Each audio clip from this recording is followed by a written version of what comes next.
There's not a very easy way to say, how do we flip the switch from one to the other? The answer is we don't flip the switch from one to the other. What we do is target incrementally through these programs, how are we going to align our resources around that? So it depends very much on where you stand as to whether or not this is value or whether this is cost. And the ultimate answer to this is it really depends on which risk group you're talking about. So let's talk a little bit more about that. So in Medicare, we could be operating in a clinical system that has hospitals that are taking in patients that have a number of different conditions. And that first time they come in our door under traditional fee-for-service Medicare, that's revenue. But the next time they come in 30 days, that's now a cost to me, right? And it's an opportunity cost as well. And that's where we're starting to look at this. Now, if I were to say the same thing about a private insurance company that doesn't penalize me that way, every time they come in, they're revenue, right? It's not a cost to me.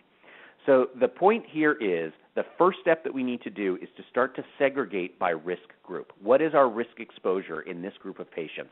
And start thinking about our programs aligned that way. It may mean that I treat a patient that comes into heart failure comes into my hospital and is hospitalized with a heart failure diagnosis under Medicare differently than I would under a private insurance company that doesn't penalize me or doesn't pay me on the same risk terms. It means that we focus our limited resources and we do our investment on the areas where we're already carrying risk. And that's a key point. All of us have risk today.